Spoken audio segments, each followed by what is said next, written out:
Now students, the next one is range. The difference between the highest and the lowest observation gives us an idea of spread of the observation. अब इसमें क्या है कि information कहाँ से कहाँ तक स्प्रेड हो रही है. रेंज आपने नॉर्मली भी सुना होगा. आप मार्केट में जाते हैं शॉप पे, आपसे पूछता है कुछ खरीदना है कपड़े, तो किस रेंज में दिखाएं. रेंज स्मॉलेस्ट से लार्जेस्ट. तो यहाँ पर भी यही है मैथ्स में. This can be found by subtracting the lowest observation from the highest observation. हमें क्या करना है, लोएस्ट को सब्ट्रैक्ट करना है हाईएस्ट में से. We can call the result the range of the observation. हम उसे क्या बोलेंगे, ऑब्जर्वेशन का रेंज. जैसे आप इसमें देख रहे हैं एग्जाम्पल 3 देखिए. The ages in years of 10 teachers of a school दे रखी हैं. What is the age of the oldest teacher, तो इसमें सबसे बड़ा आप निकालेंगे. And that of the youngest teacher, young वाला निकाल लेंगे सबसे कम. What is the range of the ages of the teacher, कि एज रेंज क्या है उसका. तो रेंज के लिए हम क्या करेंगे, सबसे बड़ी वैल्यू में से सबसे छोटी वैल्यू को सब्ट्रैक्ट करेंगे और उसका यूनिट ईयर्स लिखेंगे. Next is the mean age of these teachers. Mean is same as जो हमने अभी अभी ऊपर अरिथमेटिक मीन पढ़ा था. मीन के लिए क्या होता है फॉर्मूला, मीन के लिए हमने क्या किया था अभी अभी, sum of the observations divided by number of observation. तो यही यहाँ पे हम फॉर्मूला लगाएंगे. This is sum of the observations divided by number of observation. तो this we get as mean. अब देखिए एक्सरसाइज 3.1 डिस्कस करते हैं. एक्सरसाइज 3.1 अगर हम देखेंगे, first question is find the range of the height of any 10 students of your class. अब अपनी क्लास में स्टूडेंट्स की हाइट ले सकते हैं और उसका आपको क्या निकालना है, रेंज. ओके, तो हम क्या कर सकते हैं इसके लिए, हर स्टूडेंट अपनी जो हाइट है वो हमें बताए ताकि फिर हम क्या निकाल पाए, उसका रेंज निकाल पाए. तो ये हम 10 स्टूडेंट सिलेक्ट कर लेंगे और उसकी एक्टिविटी कर सकते हैं. अगला क्या है, organize the following marks in a class assessment. हमें दे रखा है ऑर्गेनाइज करने हैं आपको इन मार्क्स को जो दिए हैं इन टेबुलर फॉर्म. आपको बताया था, देखिए आप रिपीट हो रही हैं इसमें चीजें. हमें इसे किसमें करना है, टेबुलर फॉर्म में, टेली मार्क्स को यूज करते हुए जो हमने 6th स्टैंडर्ड में सीखे हैं. हाईएस्ट बता सकते हैं हम इसमें से रेंज, और क्या है, which number is the lowest in arithmetic mean. तो ये नेक्स्ट देखिए, find the mean of first 5 whole numbers. First 5 जो हमारे होल नंबर्स है डाटा 0, 1, 2, 3 एंड 4 तक है हमारे. इनका मीन निकालने के लिए इन सबको ऐड करेंगे और 5 से डिवाइड करेंगे. इसी तरह से यहाँ पर भी मीन्स को निकालना है. वी आर जस्ट डिस्कसिंग कि क्या डिफरेंट वेराइटी है.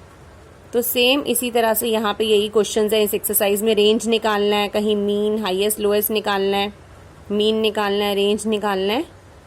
तो this is the introduction of the first exercise. Now अब हम क्या करेंगे, we are just doing the introduction part of the chapter, कि क्या क्या है इस चैप्टर में. अब देखिए जो हमारा टॉपिक है, दिस इज मोड. मोड होता है, as we have said, mean is not only measure of central tendency. means हम क्या कर रहे हैं, रिप्रेजेंटेटिव वैल्यू की बात कर रहे हैं कि एक ग्रुप ऑफ डेटा को कैसे रिप्रेजेंट करें. तो उसके लिए और भी है, और हमारा क्या है, mode. Mode is very simple. देखिए साइज इन इंचेस आपको दिया है. To find out the weekly demand for different size of shirt, और shopkeeper kept record of sales, की कौन सी ज्यादा बिकती है देखने के लिए. 90 सेंटीमीटर वाली कितनी बिकती है, 8. 95 वाली ऐसे दिया है, तो सबसे ज्यादा कौन सी बिक रही है, 105 सेंटीमीटर वाली. तो this is your mode. Mode means जो सबसे ज्यादा बार रिपीट हो. आपको अगर मीन निकालना है तो आप मीन निकाल सकते हैं. आप देखिए, he found that mean number of shirt sold. Do you think that he would be able to decide which shirt sizes to keep in stock. अगर हम यहाँ मीन निकालते हैं, मीन क्या होता है, टोटल नंबर ऑफ शर्ट्स हो जाएगा, ठीक है, और number of different size of shirt हो जाएगा. टोटल कितनी शर्ट सोल्ड हुई है, 105, और अलग अलग कितने टाइप की हैं, 1, 2, 3, 4, 5. लेकिन ये जो मीन है यहाँ उसके काम नहीं आएगा. उसको ये देखना है कि कौन सी शर्ट सबसे ज्यादा बिकती है, ताकि उसको वो ज्यादा स्टॉक में रखे. तो यहाँ जो काम आने वाला है, that is mode. Representative values सिर्फ मीन नहीं है, अलग अलग वैल्यूज है हमारे पास. तो कहीं मीन की जरूरत पड़ती है हमें, कहीं मोड की जरूरत पड़ती है. तो यहाँ पे जो काम आता है वो क्या होता है, मोड हमें काम आता है। The mode of a set of observation is the observation that occurs most often. जो सबसे ज्यादा बार होता है वो हमारा क्या होता है, मोड।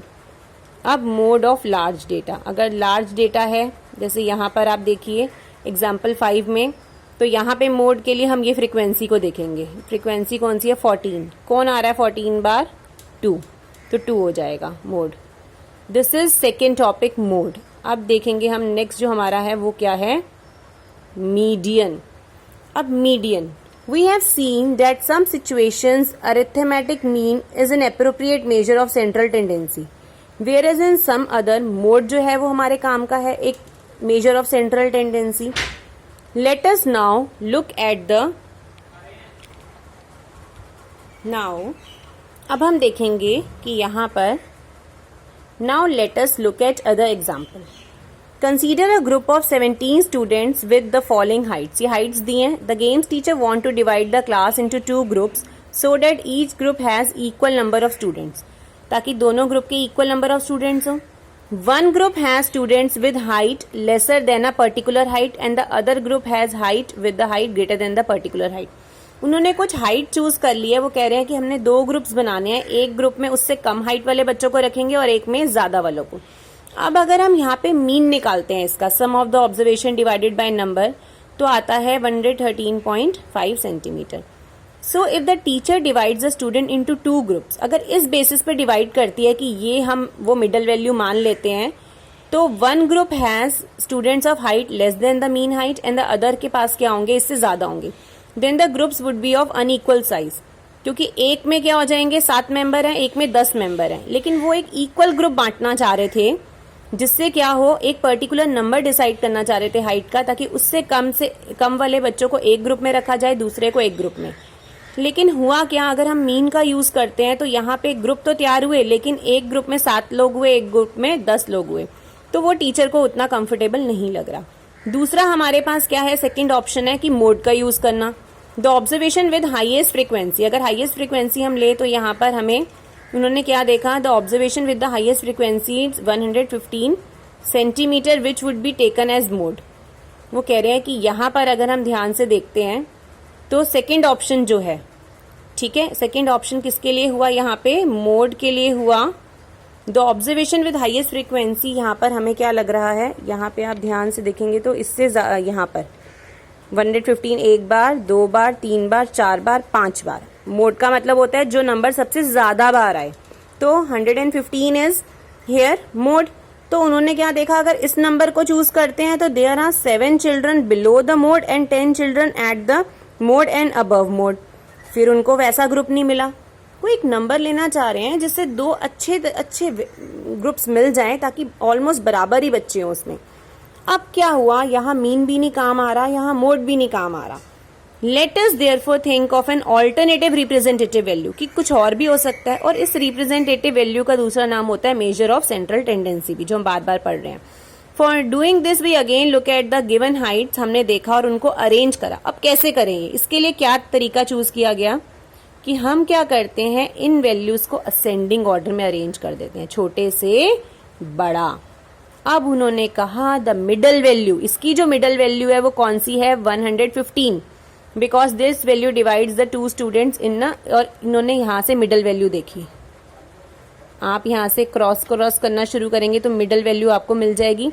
अब उसके राइट साइड पे एक ग्रुप ले लिया, लेफ्ट साइड पे एक ग्रुप ले लिया, तो उन्होंने क्या देखा कि पूरा का पूरा जो है वो 2 ग्रुप्स में बट गया। क्या स्टूडेंट थे, 8 थे। 115 हमने जो है वो सेकेंड केस में भी लिया था, लेकिन वहां ग्रुप्स उतने नहीं हो रहे थे, क्योंकि हमारा क्राइटेरिया क्या था, 115 जब हमने मोड लिया तो हमने उससे कम वालों को क्या करा, जितने भी थे। यहाँ पे देखिए there are 7 children below the mode, mode से बिलो कितने रहे, 7 रहे, और 10 चिल्ड्रन कहाँ रहे, मोड पे रहे, और बाकी उससे ज्यादा। तो वहां पर 3 ग्रुप्स बन रहे थे, 2 ग्रुप्स नहीं इक्वली डिवाइड हो पा रहे थे। तो यहाँ क्या है, यहाँ थोड़ा डिफरेंट है। यहाँ पर है 115 ही मीडियन, लेकिन यहाँ पर क्या है, उसको एक सिस्टमैटिक अरेंज करा गया असेंडिंग ऑर्डर में, और मिडल वाली वैल्यू को लिया गया। 1 2 3 4 5 6 7 8 9 10 11 12 13 14 15 16 17 17 है। तो आपने क्या देखा, 17, आपने एक कम करो 16, 8, तो 8 इधर जाएंगे, 8 इधर जाएंगे और बीच में क्या बन जाएगा 115। तो उस केस में 115 को क्या कहा गया, मीडियन, और उसके राइट और लेफ्ट में दो ग्रुप्स बराबर बराबर में बन गए, जिनमें 8 इधर स्टूडेंट्स आ गए हमारे और 8 इधर स्टूडेंट्स आ गए। इसको हमने बोला है मीडियन। तो आप ध्यान रखेंगे जब भी आप मीडियन करेंगे, first step is to arrange them in the ascending order, और मिडल वाली वैल्यू को हम क्या कहते हैं, मीडियन, क्योंकि वो हमें दो ऐसे ग्रुप दे देती है जहां पे हमारे पास इक्वल नंबर आ जाता है, और यहाँ एक कम भी हो सकता है, लेकिन इस तरह से हमारे पास मीडियन आ गया। तो this chapter is all about the median. अब यहाँ पे हमारे पास बार ग्राफ्स आएंगे। बार ग्राफ हम पहले कर चुके हैं। बार ग्राफ जब भी आप ड्रॉ करते हैं उसका कुछ थोड़े प्रोसीजर्स रिकॉल कर लेते हैं। बार ग्राफ जब भी हम ड्रॉ करते हैं बीच में गैप होता है, और विड्थ सब बार्स की क्या होती है, बराबर होती है। यहाँ पे स्केल लिखा जाता है। तो ये हमारे बार ग्राफ के कुछ फीचर्स हैं जो हमने 6th स्टैंडर्ड में भी पढ़े थे। ये डबल बार ग्राफ है। अब इस तरह से हमारे ये दिस वाज और इंट्रोडक्शन, ये हमारा क्या हो गया, इस चैप्टर का इंट्रोडक्शन हो गया। ओके।